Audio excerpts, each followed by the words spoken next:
ఇప్పుడు కల్తీ లెక్కర్ అంతే కదా, లేకపోతే పిన్నెలది కేసు అట్లాంటిదే కదా, దొంగ కేసులే కదా. అక్కడ డెమోక్రసీ అప్పుడు ఏమవుతుంది, ప్రజలకి ఇక బలం ఉన్నోడిది రాజ్యం, అధికారంలో ఉన్నోడిది రాజ్యం. ఈ ప్రజా దర్బార్ అన్న కాన్సెప్ట్ ఖచ్చితంగా ఉండాలి. అది అల్టిమేట్ సొల్యూషన్ అవ్వాలి, కానీ అదే ఆరంభం అవ్వకూడదు. పరిష్కారానికి చివరి అంకం కావాలి, కానీ అదే మొదటి సోర్స్ అదే అవుతుంది. దానికి కారణం ఏంటంటే పబ్లిక్ కూడా ఈ ఆఫీసర్ దగ్గరికి వెళ్ళడం కంటే అక్కడికి వెళ్తే కనుక పని అయిపోదు, అవ్వదు సావదు ఇవన్నీ. ఇది గుర్తుపెట్టుకోవాలి, చెప్పే చేయించాలి అంతే. డైరెక్ట్ గా ఏం చేయడు కదా, వాళ్ళు కూడా అధికారులు అదే అంటున్నారు. ఆ బొక్క నువ్వు వెళ్తే మళ్ళీ నా దగ్గరికి కాగితం రావాలంటున్నారు ఇంకోటి. ఇక్కడ జరిగేది ఏంటంటే, ఒక్కటి మీరు చెప్పేది అంతా కరెక్టే.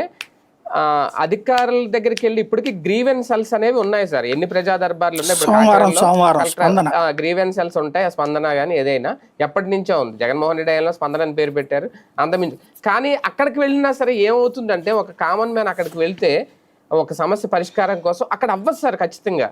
ఎందుకంటే అపోజిట్లో ఉండే వ్యక్తి ఎవడైతే ఉంటాడో వాడు ఖచ్చితంగా ఏ ఎమ్మెల్యేతోటో వాళ్ళ స్థాయిలో వాడు పొలిటికల్ ఇన్ఫ్లుయెన్స్ అయితే అక్కడ ఉపయోగిస్తాడు.